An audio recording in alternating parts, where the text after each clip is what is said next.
Que tus palabras sean mis palabras. Háblame, Señor, directo al corazón.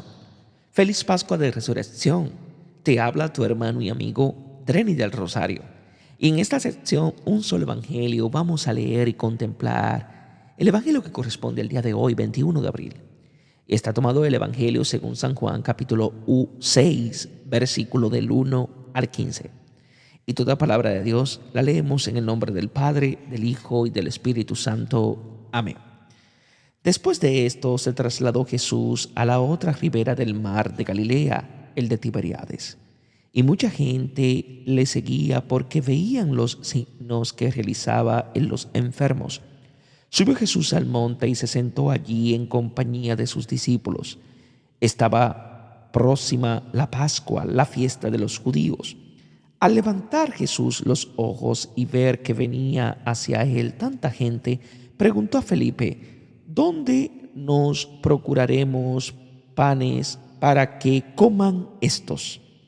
Se lo decía para probarle, porque él ya sabía lo que iba a hacer. Felipe le contestó: 200 denarios de pan no basta para que cada uno coma un poco. Uno de sus discípulos, Andrés, el hermano de Simón Pedro, le dijo: aquí hay un muchacho que tiene 5 panes de cebada y 2 peces, pero ¿qué es eso para tantos? Replicó Jesús: haced que se recueste la gente. Había en el lugar mucha hierba. La gente se recostó, eran unos 5,000. Tomó entonces Jesús los panes y después de dar gracias, los repartió entre los que estaban recostados y lo mismo los peces. Comieron todo lo que quisieron. Cuando se saciaron, dijo a sus discípulos: recoged los trozos sobrantes para que nada se pierda. Los recogieron pues y llenaron 12 canastos con los trozos de los 5 panes de cebada que sobraron a los que habían comido. Al ver la gente el signo que había realizado, comentaba: este es verdaderamente el profeta que iba a venir al mundo. Sabiéndolo Jesús que intentaban venir a tomarle por la fuerza para hacerle rey, huyó de nuevo al monte él solo. Palabra del Señor. Gloria a ti, Señor Jesús. Habla, Señor, que tu siervo escucha. Después de esto, la expresión hace la conexión explícita con el pasaje anterior, en el que se habla del hombre renacido que lleva su camilla y camina, del homicidio de Jesús y de su revelación como hijo. Se anticipa su hora, el momento de entregar su vida de hijo a los hermanos. Jesús pasó al otro lado del mar. El relato rompe la continuidad, pues en la escena anterior Jesús estaba en Jerusalén. Ahora lo encontramos en Galilea.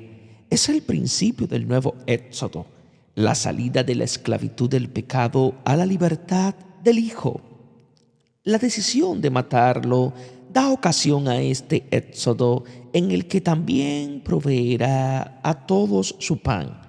De Galilea, el de Tiberíades, a pesar de parecer una redundancia que varios manuscritos han querido descifrar, no lo es, sino una simple referencia al anillo que forma el lago de Galilea entre Cafarnaúm y Tiberíades, que puede atravesarse en barca o recorrerse a pie yendo por la orilla del mar. Lo seguía mucha gente. Lo mismo sucederá después de la resurrección de Lázaro y en su entrada a Jerusalén antes de la pasión. El pueblo emprende el éxodo en pos del Hijo, porque habían visto los signos. Alude a los signos que Dios ha obrado por medio de Moisés. Subió al monte. Moisés subió al monte, donde le fueron entregadas las 10 palabras de vida. Ahora la palabra misma se entregará como pan de vida. Solo en este monte puede vivirse la libertad ofrecida por Dios. Aquí el Señor pondrá la mesa de su banquete. descorrerá el velo que cubría la faz de todos los pueblos, exterminará la muerte para siempre y dejará ver su rostro. Se sentó allí con sus discípulos. Jesús es el Maestro más aún, la palabra misma de la que todos somos discípulos. Como se sentó en el monte para anunciar la voluntad del Padre, ahora se sienta para llevarla a término, ofreciendo su alimento para que todo quede cumplido. Estaba próxima a la Pascua. La indicación explícita, las anteriores alusiones al Éxodo e ilustra el significado del pan entregado en la última Pascua cuando Jesús instituye la Eucaristía. En la primera Pascua anunció la destrucción y la reconstrucción del templo. En la última será ejecutado. Ahora anticipa simbólicamente el don que hará de su cuerpo para que nosotros vivamos de él y nos convirtamos en el nuevo templo. Alzando los ojos, en los relatos paralelos se dice que elevó los ojos al cielo. En cambio aquí los eleva sobre la multitud. Jesús no eleva los ojos hacia el Padre, pues siempre los tiene dirigidos a Él para llevar a cabo su misma obra. Levanta sus ojos hacia sus hermanos, porque se ha colocado por debajo de ellos, haciéndose el más pequeño y siervo de todos. ¿De dónde? Es la pregunta que Jesús hace a Felipe. Hay panes según su procedencia. La pregunta de Jesús enfoca la queja de Moisés, que se lamenta ante Dios por el pueblo que murmura y pregunta ¿de dónde podrá sacar carne para saciar su hambre? Comparemos. En las relaciones entre los hombres todo es objeto de compra-venta, excepto lo que es esencial: la vida, el amor y el pan compartido.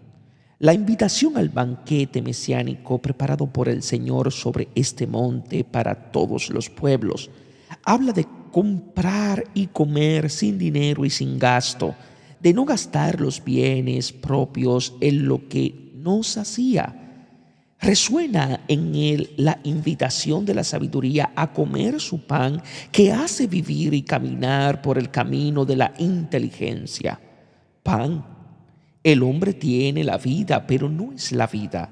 Su vida no le pertenece porque le viene de otro y requiere de algo distinto de sí, del pan para su sustento.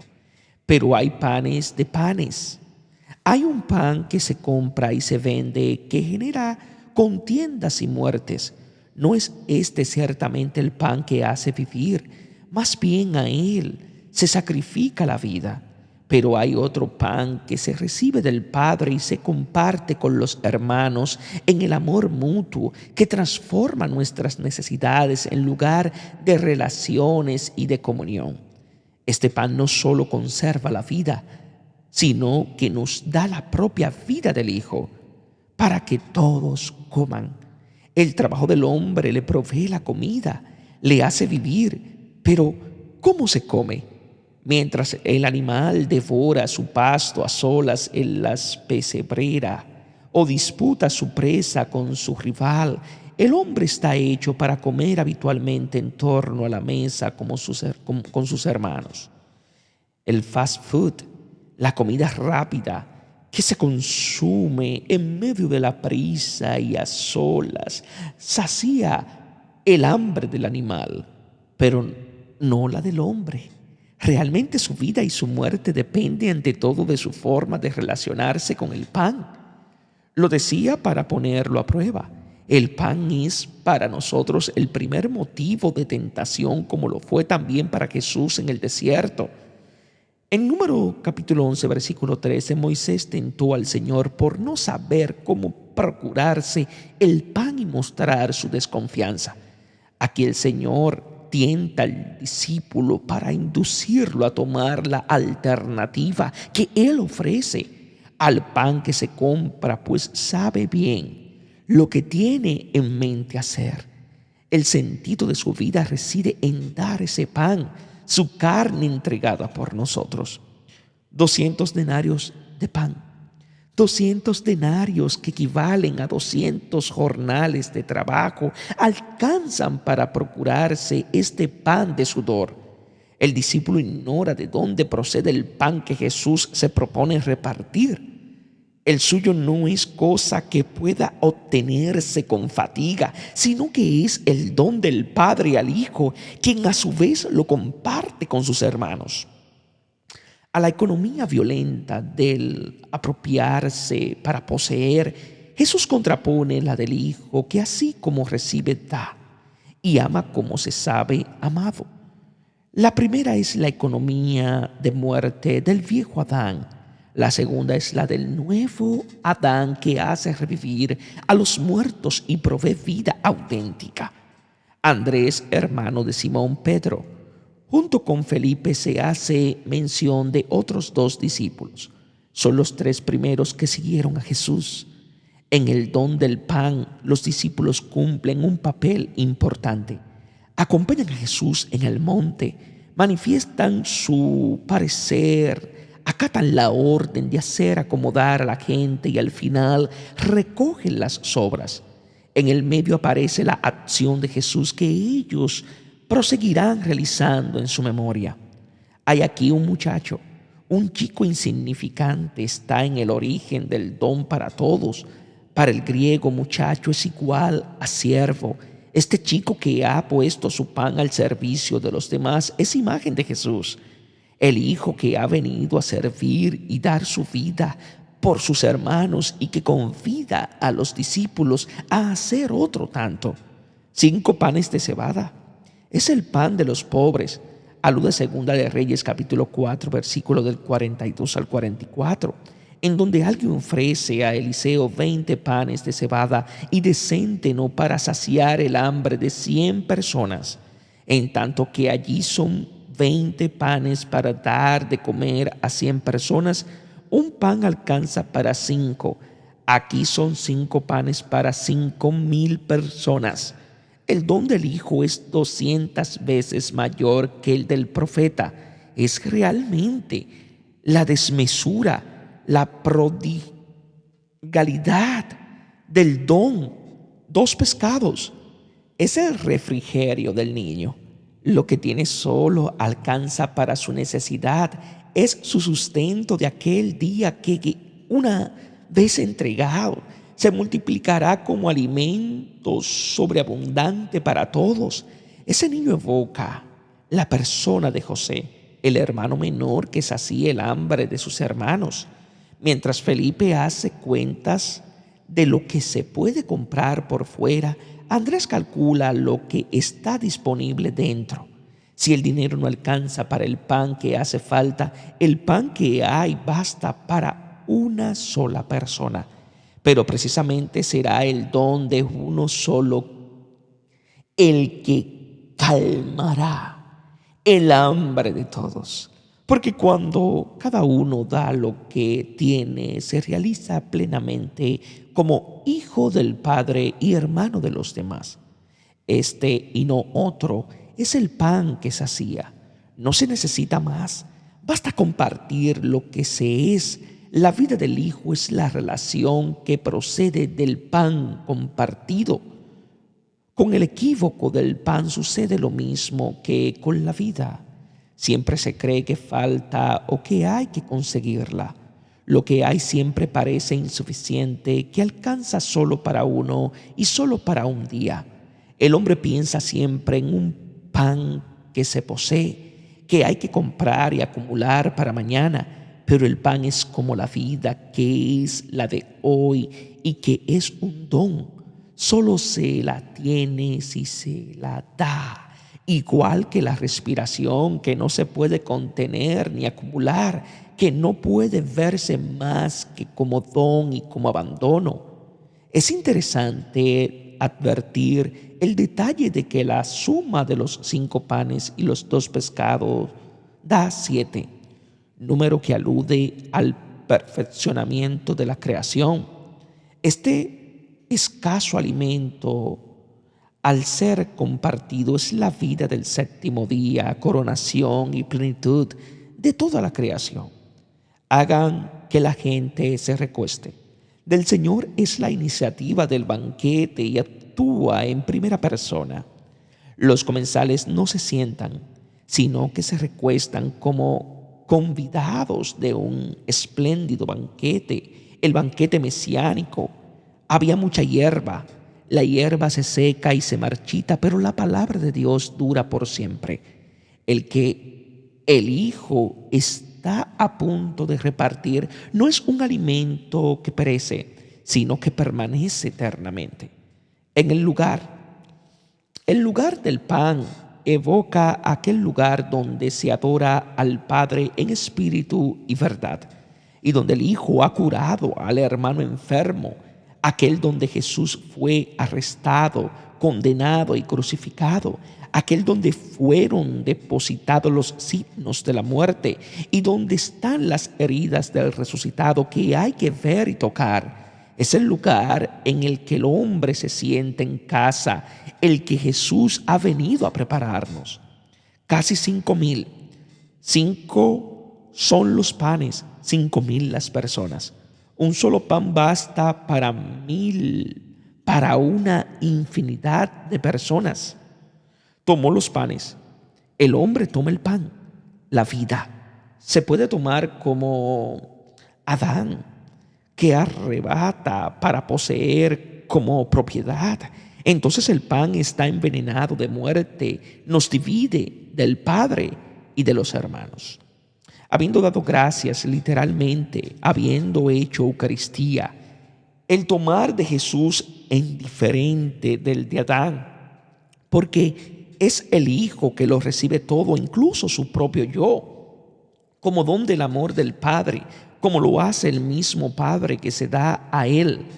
El pan puede tomarse con el mordisco del animal o el puño cerrado de la posesión, o bien con la mano abierta que recibe y da. En el primer caso es la captura, en el segundo el fluir de la vida. Los repartió. En ese gesto de tomar el pan y dar gracias, Jesús se muestra como el Hijo que tiene en sí mismo como don la vida del Padre. Pero el Hijo no es solo alguien que recibe pasivamente, sino que es igual al Padre porque es capaz, como Él, de distribuir a los hermanos lo que ha recibido. Es en el repartir donde se ve concretamente cómo uno toma, si como don o como posesión. El problema de los bienes radica siempre en la distribución, ya que de ella depende la vida del hombre. Mientras los otros evangelios hablan de Jesús que parte y da el pan, Juan dice únicamente que reparte. Está implícito, ya que no se afirma nada que antes había partido. Partir alude a la cruz, la fatiga de la muerte, mientras que repartir subraya la alegría de la vida participada, la resurrección. En esta forma el evangelista hace ver la propia cruz como gloria. Tomar el pan, dar gracias y repartir son las palabras de la Eucaristía que devuelven a todo pan su realidad profunda. En la Eucaristía se lleva a término la creación y se realizan todos los deseos de Dios y del hombre, toda su promesa y toda nuestra espera. Recibimos la vida del Hijo y nos hacemos hijos y hermanos. Estas palabras transforman en vida eterna todo pan. Son como la harina que Eliseo pone en la olla envenenada de nuestra existencia para eliminar la muerte que se oculta en ella. La Eucaristía hace de toda migaja de pan la plenitud de vida. Por ella la creación vuelve a ser buena como era al principio, precisamente porque el hombre que toma, da gracias y reparte es muy bueno, imagen y semejanza de Dios. Todo lo que quisieron, cada uno come de ese pan de acuerdo con su propio apetito. Mientras más desea, más tiene, sin que se agote porque el don es infinito. Quedaron satisfechos. Tan solo Este pan satisface el hambre del hombre, pues cualquier otro pan, en vez de saciar, produce náuseas a quien lo tiene y muerte a quien no dispone de él. El comer un pan que no sacía refleja la gran maldición que hoy podemos entender cabalmente, porque es una verdad incuestionable que la inmensa mayoría de la humanidad no tiene que comer porque una pequeña minoría acapara y monopoliza un pan que mientras más se come, más hambre provoca, puesto que lo que realmente sacía es la relación y lo que da muerte es su ausencia. Recojan. Para el discípulo es importante recoger las sobras del pan. Se insiste en el hecho en 2 versículos, primero como una orden del Señor y luego como la ejecución de la misma por parte de los discípulos. Estos son aquellos que no se conforman con saciarse con el pan, sino que están llamados a recoger las sobras, lo que desborda toda satisfacción material. Recoger alude a la sinagoga, la asamblea, la comunidad. Ella se conforma en torno a estas sobras de pan que reúnen la comunidad en cuanto se recogen. Los pedazos que sobraron. El que recogía más maná del que necesitaba veía cómo se corrompía y perecía. Solo el que se recogía el 6.º día se conservaba para el sábado, y solamente el que se ponía en el arca ante la presencia se conservaba siempre. Lo que Jesús nos reparte no es solo el pan cotidiano. En él recibimos algo más, el alimento del sábado que nos introduce en la presencia, en la intimidad con Dios. Por eso manda que se recojan las sobras, porque el pan compartido con los hermanos no solo satisface el hambre animal del hombre, sino que tiene un excedente y una excelencia que excede cualquier otro apetito.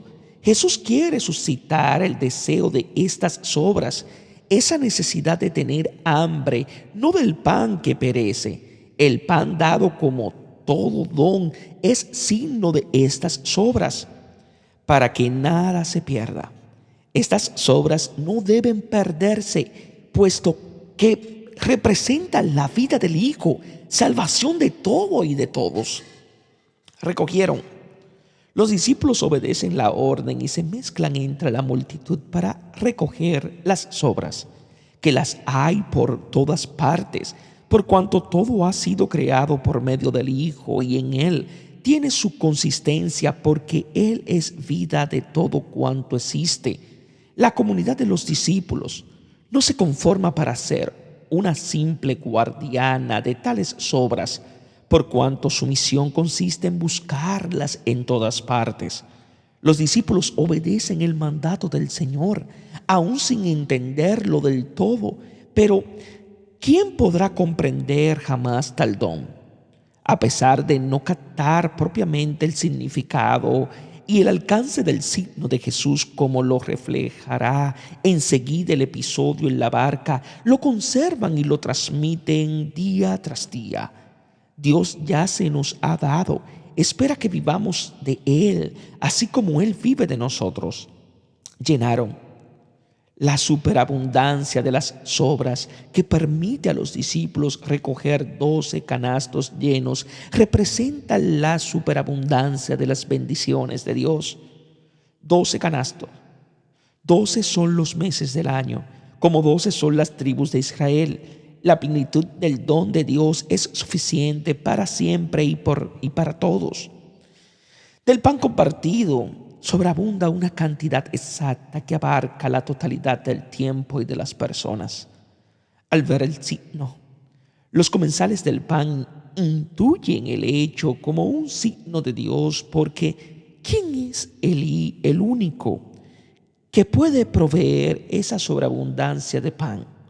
Pero su visión estrecha no les permite penetrar en su significado. Para ello, el milagro de Jesús solo quiere decir que podrán comer a saciedad el pan que perece. No han entendido lo de las sobras. Solo quieren el pan, no la alegría de aquel que da la vida y la comunión con Él.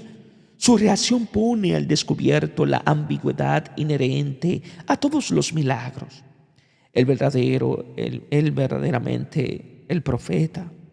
Las gentes identifican a Jesús con el profeta semejante a Moisés, prometido en Deuteronomio 18:15, pero con todo no le dan crédito porque no saben que en aquel pan está significada la vida del Hijo. Intentaban retenerlo. Como se agarra el pan, se quiere agarrar al que lo da, para retener en sus manos la fuente de la vida.